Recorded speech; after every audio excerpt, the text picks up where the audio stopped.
আসসালামু আলাইকুম ওয়া রাহমাতুল্লাহি ওয়া বারাকাতুহু। সুপ্রিয় শিক্ষার্থী বন্ধুরা, আজকের ক্লাসে আমরা আলোচনা করব অষ্টম শ্রেণীর বিজ্ঞান অনুসন্ধানী পাঠ এর তৃতীয় অধ্যায়ের 3.3 লেসনটি নিয়ে পরমাণুতে ইলেকট্রন বিন্যাসের নিয়ম। এখান থেকে আলোচনা করব। এটা হচ্ছে 34 নম্বর পেজ থেকে। তো দেখো, আমরা পরমাণুতে ইলেকট্রন বিন্যাসের নীতি জানতে হলে প্রথমে যেটা আমরা জানবো সেটা হচ্ছে কক্ষপথ কাকে বলা হয়। তো দেখো, কক্ষপথ হচ্ছে নিউক্লিয়াসের চারদিকে ইলেকট্রনের ঘূর্ণনের কাল্পনিক স্তরগুলোকে কক্ষপথ বা অরবিট বলা হয়ে থাকে। তো এখানে নিউক্লিয়াসের চারদিকে আমরা নিউক্লিয়াস কাকে বলা হয় সেটা কিন্তু আমরা জানি। পরমাণুর একদম কেন্দ্র সেটাকে বলা হয় নিউক্লিয়াস। সেখানে শুধুমাত্র প্রোটন এবং নিউট্রন থাকে, আর ইলেকট্রন গুলো থাকে বিভিন্ন কক্ষপথে এরকম। ঠিক আছে, যেমন এটাকে প্রথম কক্ষপথ বলা হয়, এটাকে দ্বিতীয় কক্ষপথ বলা হয়, এটাকে তৃতীয় কক্ষপথ, এটাকে চতুর্থ কক্ষপথ বলা হয়। ঠিক আছে, এই যেটা নিউক্লিয়াস চারদিকে ইলেকট্রনের ঘূর্ণনের কাল্পনিক স্তরগুলোকে কক্ষপথ বা অরবিট বলা হয়। মনে করা হয় নিউক্লিয়াসের চারপাশে এরকম ভাবে বৃত্তাকার পথে এরকম ভাবে ইলেকট্রন গুলো ঘুরতে থাকে। ওই যে বৃত্তাকার পথ ওটাকে বলা হয় অরবিট বা অরবিটাল বা মানে অরবিট বলা হয়, বা হচ্ছে কক্ষপথ বলা হয়, বা শক্তিস্তর বলা হয়। ঠিক আছে, বা সেল বলা হয়, অনেকগুলো নাম আছে। এখন প্রথম কক্ষপথ হলে সেখানে লেখা হয় যে প্রথম কক্ষপথ n=1, আর প্রথম কক্ষপথ হলে সেটাকে কে সেল বলা হয়, বা কে অরবিট বলা হয়, বা কে কক্ষপথ বলা হয়। n এর মান যদি 2 হয় সেটাকে এল সেল বলা হয়, এল কক্ষপথ বা এল অরবিট বলা হয়। n এর মান যদি 3 হয় তাহলে সেটাকে এম সেল বলা হয়। n এর মান যদি 4 হয় সেটাকে কি বলা হয়, এন সেল, বড় হাতের এন সেল বলা হয়, বা কক্ষপথ। তো কোথাও যদি তুমি লেখা দেখো এল কে লেখা দেখো, তার মানে বুঝবাই যে এটা হচ্ছে প্রথম কক্ষপথ। তারপরে এল যদি লেখা থাকে তার মানে দ্বিতীয় কক্ষপথ, এম লেখা থাকলে তুমি বুঝবে এটা তৃতীয় কক্ষপথ, বড় হাতের এন লেখা থাকলে এটা চতুর্থ কক্ষপথ, এরকম বুঝতে পারবে। ঠিক আছে, তাই এটা এখানে বলা হচ্ছে। এখন এখানে আমরা একটা জিনিস দেখবো, সেটা হচ্ছে নিয়ম সমূহ। একটি কক্ষপথে সর্বোচ্চ ইলেকট্রন সংখ্যা হচ্ছে 2n², মানে একটা কক্ষপথে কতগুলো ইলেকট্রন থাকতে পারে, সর্বোচ্চ কতগুলো ইলেকট্রন থাকতে পারে সেটা হচ্ছে কত, 2n²t। 2n², কতগুলো ইলেকট্রন থাকতে পারে দেখো, 2n²t, মানে প্রত্যেকটা কক্ষপথে 2n² ইলেকট্রন থাকে। যেমন দেখো, সেটা সূত্র কি, 2n², মানে প্রথম কক্ষপথের জন্য দেখো যদি কে সেল বলা হয়, কে সেলের জন্য এই যে এটা সর্বোচ্চ, এটা কিন্তু সর্বোচ্চ। কে সমান প্রথম কক্ষপথের জন্য কত, n=1, তার সর্বোচ্চ কতগুলো ইলেকট্রন থাকে, 2 × 1 তার স্কোয়ার। এখন 2 × 1 এর স্কোয়ার করলে কত হবে, 1 হবে, 2 × 2। তার মানে প্রথম কক্ষপথে সর্বোচ্চ সর্বোচ্চ মানে ম্যাক্সিমাম 2টা ইলেকট্রন থাকতে পারে। কয়টা ইলেকট্রন, 2টা। ওকে, 2টা ইলেকট্রন থাকে। একইভাবে যদি দ্বিতীয় শক্তি স্তর হয়, দেখো দ্বিতীয় শক্তি স্তর হলে n এর মান কত হবে, 2, এবং সেখানে 2 × 2a², তো 2a² করলে কত, 4, 4 × 2 = 8, মানে সর্বোচ্চ 8টা ইলেকট্রন থাকতে পারবে কোথায়, দ্বিতীয় শক্তি স্তরে, বা সেটাকে এল সেল বলা হয়। যদি তৃতীয় শক্তি স্তর হয় তাহলে কত, 2 × 3 এর স্কোয়ার, তো 3 স্কোয়ার করলে কত হয়, 9, 9 × 2 কত হয়, 18, মানে এই যে এম সেলে সর্বোচ্চ 18টি ইলেকট্রন থাকতে পারে। ঠিক আছে, এখন এইভাবে তোমরা বের করবে যে এন সেলে এন সেলে এন সেল এ সর্বোচ্চ, এন সেল মানে কি, চতুর্থ কক্ষপথ, এখানে সর্বোচ্চ কতগুলো ইলেকট্রন থাকতে পারে, এটা কমেন্টস করে বলবা। ঠিক আছে, এখন দেখো এখানে আমরা এখানে কতগুলো মানে পরমাণু ইলেকট্রন বিন্যাস কিভাবে করতে হয় সেটা আমরা দেখবো। এসব কক্ষপথকে শক্তি স্তর বলা হয়, কারণ প্রতিটি কক্ষপথে থাকা ইলেকট্রনের জন্য একটা নির্দিষ্ট শক্তি রয়েছে। পরবর্তী ইলেকট্রন বিন্যাস পরিষ্কারভাবে বোঝানোর জন্য আমরা এখন এইখানে 2টা উদাহরণ দেওয়া আছে তোমাদের বইয়ে, লিথিয়াম এবং কার্বন। আমরা একদম হাইড্রোজেন থেকে শুরু করে ক্যালসিয়াম পর্যন্ত প্রায় 20টা মৌলের ইলেকট্রন বিন্যাস এখন আমরা দেখবো। ঠিক আছে, এগুলো তো আমরা দেখলামই। এখন দেখো, এইটা একটু বলি, এখানে আমরা কি দেখো, কে সেল শক্তি স্তর, মানে প্রধান শক্তি স্তর কে সেল যদি হয় তাহলে সেখানে এন এর মান কত, এন এর মান হচ্ছে 1, এবং সর্বোচ্চ কতগুলো ইলেকট্রন থাকতে পারে, 2টা ইলেকট্রন থাকতে পারে। ওই যে কিভাবে, 2n² দিয়ে। ঠিক আছে, 2n² দিয়ে এখানে আমরা বের করতে পারি 2টা ইলেকট্রন থাকে। এল সেল হলে সেখানে এন এর মান কত হবে, 2, মানে দ্বিতীয় কক্ষপথ, এবং সর্বোচ্চ কতগুলো ইলেকট্রন থাকতে পারে, 4টা। এম সেলের ক্ষেত্রে এন এর মান কত, 3, এবং সর্বোচ্চ 18টা ইলেকট্রন থাকতে পারে। এন সেলের ক্ষেত্রে এন এর মান হচ্ছে 4, এবং সর্বোচ্চ 32টা ইলেকট্রন থাকতে পারে। ওকে, তারপরে এরকম ভাবে হিসাব করা হয়। এখন আমরা ইলেকট্রন বিন্যাস করব। যেমন হাইড্রোজেনের পরমাণু গঠন, দেখো হাইড্রোজেনের কয়টা ইলেকট্রন আছে বলতো, ইলেকট্রন সংখ্যা হচ্ছে 1। তাহলে দেখো এখানে এই যে এখানে আমরা এইভাবে একটা গোল দিয়ে দেবো, এরকম একটা প্রথমে গোল নিয়ে বৃত্ত নিয়ে তারপরে এখানে একটা গোল দিয়ে দেবো, এই মাঝখানে যে এটা না দিলেও হচ্ছে। তারপরে হিলিয়ামের ক্ষেত্রে কয়টা ইলেকট্রন আছে, 3টা। দেখো প্রথম কক্ষপথে সর্বোচ্চ 2টা থাকতে পারে, এ একটা আর এ একটা দিলাম, 2টা হয়ে গেল। ওকে, এরপরে লিথিয়ামের ইলেকট্রন সংখ্যা আছে 3। খেয়াল করো, প্রথম কক্ষপথে সর্বোচ্চ 2টা ইলেকট্রন থাকতে পারে, এই যে 2 দিয়ে দিলাম। এখন লিথিয়ামের ক্ষেত্রে তো আরো একটা ইলেকট্রন রয়েছে, সেটা কোথায় যাবে? সেটা দ্বিতীয়, এই যে তুমি চাইলে এখানে দিতে পারবা না, এখানে কেন? কারণ প্রথম কক্ষপথে কয়টা ইলেকট্রন থাকে? এই দেখো, সর্বোচ্চ 2টা ইলেকট্রন।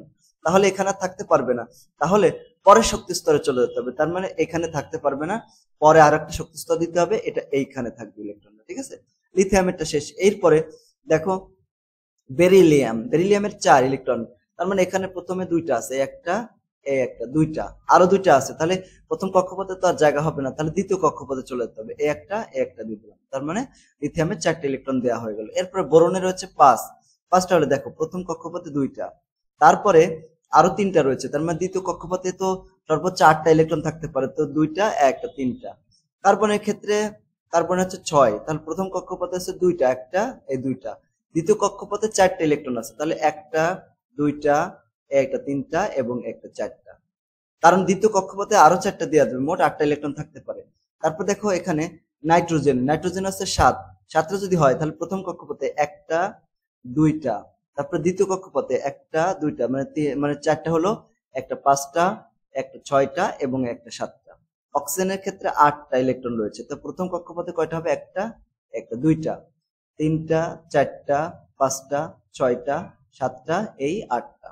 তারপর দেখো ফ্লোরিনের ক্ষেত্রে 9টা ইলেকট্রন আছে, তো এখানে প্রথম কক্ষপথে একটা, 2টা, তারপরে দ্বিতীয় কক্ষপথে একটা, 2টা, 3টা, 4টা, 5টা, 6টা এবং এই 7টা। ওকে, এরপর যে রয়েছে দেখো নিয়ন রয়েছে 10 ইলেকট্রন, 10টা রয়েছে। তো প্রথম কক্ষপথে 2টা থাকবে, একটা, 2টা, তারপরে কক্ষপথে কয়টা থাকবে? একটা, 2টা, 3টা, 4টা, 5টা, 6টা, 7টা, 8টা। তাহলে দেখো, একটা, 2টা, 3টা, 4টা, 5টা, 6টা, 7টা এবং 8টা, মোট নিয়নের ক্ষেত্রে তাহলে বাইরে কক্ষপথে কয়টা থাকবে? 8টা। এখন দ্বিতীয় শক্তি স্তরে সর্বোচ্চ 8টা ইলেকট্রন থাকতে পারে। সোডিয়ামের ক্ষেত্রে মোট ইলেকট্রন হচ্ছে 11টা। 11টা হলে দেখো, প্রথম কক্ষপথে 2টা থাকতে পারে, 2টা দিয়ে দিলাম।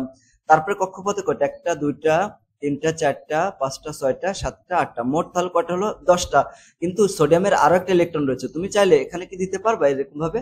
না, দিতে পারবা না। কেন? কারণ দ্বিতীয় কক্ষপথে সর্বোচ্চ 8টা ইলেকট্রন থাকতে পারে, তার জন্য দ্বিতীয় কক্ষপথে আর দেওয়া সম্ভব না। তাহলে এটা করে কোথায় চলে যাবে? তৃতীয় কক্ষপথে, এই যে একটা ইলেকট্রন চলে যাবে। ঠিক আছে, এইভাবে। ম্যাগনেসিয়াম হচ্ছে 12 ইলেকট্রন সংখ্যা কত? 12।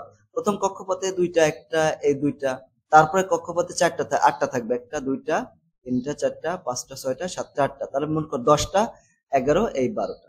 তারপর দেখো এখানে অ্যালুমিনিয়ামেরটা যদি দেখি, অ্যালুমিনিয়ামের আছে 13টি ইলেকট্রন আছে, তো 13টি ইলেকট্রনের ভিতর প্রথম কক্ষপথে 2টা থাকবে, দ্বিতীয় কক্ষপথে এরকম 8টা থাকবে, তাহলে কত হচ্ছে? 10টা, 11, 12, এই 13। তারপরে সিলিকনের হচ্ছে 14টি ইলেকট্রন, তাহলে প্রথম কক্ষপথে 2টা, দ্বিতীয় কক্ষপথে 8টা, তারপরে কক্ষপথে, তাহলে মোট কত? 10টা, 11, 12, 13, এই 14। ফসফরাসের তো 15, তাহলে প্রথম কক্ষপথে 2টা, দ্বিতীয় কক্ষপথে 8টা, তারপরে এগুলো পরের কক্ষপথে, তা 10, 11, 12, 13, এই 14, এই 15টা। ঠিক আছে, এরপর দেখো সালফার রয়েছে, সালফারে কত? 16 হলে প্রথম কক্ষপথে 2টা, দ্বিতীয় কক্ষপথে 8টা, তারপরে তৃতীয় কক্ষপথে 1, 2, 3, 4, 5, 6টা, তার মোট 16টা হলো। ক্লোরিনের 17 দিয়ে দিলাম। দেখো এখানে একটা ইলেকট্রন আছে, এখানে 2টা, মানে প্রথম কক্ষপথে 2টা, দ্বিতীয় কক্ষপথে কয়টা? 8টা, তাহলে কত? 10টা, 11টা, 12টা, 13, 14, 15, 16, এই 17। এরপর আর্গন রয়েছে, দেখো আর্গন হচ্ছে 18। ঠিক আছে, 18টা হলে প্রথম কক্ষপথে 2টা, দ্বিতীয় কক্ষপথে 8টা, তারপরে কক্ষপথে দেখো মোট 10টা, তার আরো 8টা বাকি রয়েছে পরে কক্ষপথে, এই 8টা এরকম বসে দেবে। আশা করি তোমরা এই আর্গন পর্যন্ত বুঝতে পেরেছো। তো আমরা এই আর্গন পর্যন্ত এটা করব, তোমরাও বাসায় এই আর্গন পর্যন্ত ইলেকট্রন বিন্যাসগুলো করবা। ঠিক আছে, ওকে। তো এখন এই যে ইলেকট্রন বিন্যাস আমরা করলাম প্রথম কক্ষপথে, যেমন দেখো হিলিয়ামের ইলেকট্রন বিন্যাস যখন আমরা করেছিলাম, মানে হাইড্রোজেনের কথা চিন্তা করো, হাইড্রোজেন ইলেকট্রনের শেষ কক্ষপথে কয়টা ইলেকট্রন আছে বলতো? একটা। তাহলে দেখো এখানে হাইড্রোজেনের একটা ইলেকট্রন আছে, এবং ইলেকট্রন বিন্যাস আমরা কি লিখতে পারি? এখানে 1 লিখবো, এরকম। ঠিক আছে, এরপরে হিলিয়ামের কয়টা আছে বলতো? দেখো হিলিয়ামের কয়টা ইলেকট্রন আছে শেষ কক্ষপথে? এই 2টা, তাহলে প্রথমে আমরা 2 দিয়ে দেবো। ঠিক আছে, এইভাবে। এরপরে যদি আমরা একটু চিন্তা করি নাইট্রোজেনের ক্ষেত্রে, চিন্তা করো নাইট্রোজেন, এই যে নাইট্রোজেন। ঠিক আছে, নাইট্রোজেনের প্রথম কক্ষপথে কয়টা? একটা, 2টা। তো দেখো এখানে প্রথম কক্ষপথে 2টা দেওয়া হয়েছে, পরে দ্বিতীয় কক্ষপথে কয়টা আছে? একটা, 2টা, 3টা, 4টা, এই 5টা, তাহলে দেখো এখানে কমা দিয়ে এই 5 দিয়ে দিবা। অক্সিজেনের ক্ষেত্রে প্রথম কক্ষপথে, এই দেখো অক্সিজেনের প্রথম কক্ষপথে কয়টা? 2টা, একটা, 2টা, এই যে সেই 2 দিয়ে দিলাম প্রথমে। এই যে এখানে, তারপরে কক্ষপথে কয়টা আছে? 6টা। দেখো একটা, দুইটা, তিনটা, চারটা, পাঁচটা, 6টা। এই 6 এখানে কমা দিয়ে লাগবে। এইভাবে আমরা পূরণ করব, ঠিক আছে? এভাবে আমরা পূরণ করতে পারি এটা। যেমন এখানে ক্লোরিনের ক্ষেত্রে প্রথম কক্ষপথে কয়টা আছে দেখো? 2টা, তারপরে কক্ষপথে 8টা, তারপরে 7টা।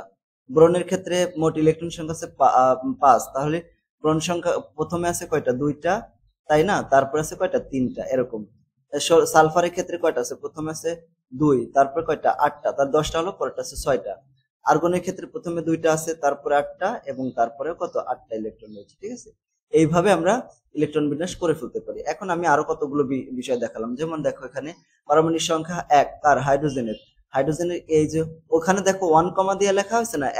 এই যে 1 মানে কি? প্রথম কক্ষপথ। এটা মানে কি? দ্বিতীয় কক্ষপথে 5টা। এটা মানে কি? প্রথম কক্ষপথে 2টা, তারপরে কত? এরকম। তো এখানেও সেম ভাবে দেখানো হয়েছে, ঠিক আছে? দেখো এখানে হাইড্রোজেনের প্রথম কক্ষপথ মানে কি? কে সেলে কয়টা ইলেকট্রন আছে বলতো? একটা, কারণ একটাই হাইড্রোজেন আছে। হিলিয়ামের ক্ষেত্রে কে সেলে 2টা ইলেকট্রন আছে। তারপরে লিথিয়ামের ক্ষেত্রে কে সেলে 2টা ইলেকট্রন থাকে, তো এর চেয়ে তো আর বেশি থাকতে পারে না, তারপরে একটা চলে গেল এখানে। তারপরে বেরিলিয়ামের ক্ষেত্রে প্রথম কক্ষপথে 2টা, তারপরে কত? 2টা। বোরনের ক্ষেত্রে প্রথমে 2টা, তারপরে এল সেলেও কয়টা? 3টা। তার কার্বনের ক্ষেত্রে প্রথম কক্ষপথে 2টা, তারপরে 4টা। নাইট্রোজেনের ক্ষেত্রে 2, 5। তারপর অক্সিজেনের ক্ষেত্রে কত? 2, 6, ঠিক আছে? ক্লোরিনের ক্ষেত্রে 2, তারপরে 7। নিয়নের ক্ষেত্রে 2, 8। এরপরে সোডিয়ামের ক্ষেত্রে দেখো প্রথম কক্ষপথে 2টা থাকে, তারপরে 8টা, তারপরে একটা। ম্যাগনেসিয়ামের ক্ষেত্রে 2, 8, 2, তারপর 2, 8, 3, 2, 8, 4, 2, 8, এরকম 5। তারপরে সালফারের ক্ষেত্রে দেখো সালফারের প্রথম কক্ষপথে আছে 2, 8, 6টা। তারপরে ক্লোরিনের ক্ষেত্রে 2, 8, 7টা। না আর্গনের ক্ষেত্রে 2, 8, 8টা। তারপরে এখানে এখানে হচ্ছে কি পটাশিয়াম প্রথম কক্ষপথে 2টা, তারপরে 8টা, তারপরে 8টা, তারপরে এনস কক্ষপথে একটা ইলেকট্রন আছে, এরকম।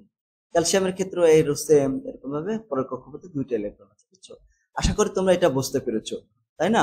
আশা করি তোমরা এটা বুঝতে পেরেছো। ইনশাআল্লাহ পরবর্তী ক্লাসে আমরা এখানে ইলেকট্রন বিন্যাস এবং তাদের ধর্ম, এটা নিয়ে আলোচনা করবো। ইলেকট্রন বিন্যাস এবং তাদের ধর্ম এখান থেকে। তো আজকের ক্লাসটি তোমার কাছে কেমন লাগলো সেটা কমেন্ট করে জানিয়ে দিও। আর যদি ভালো লাগে তাহলে আমাদের চ্যানেলটি সাবস্ক্রাইব করে ক্লাসটি বন্ধুদের সাথে শেয়ার করে দিও। সকলকে ধন্যবাদ। আসসালামু আলাইকুম ওয়া রাহমাতুল্লাহি ওয়া বারাকাতুহু।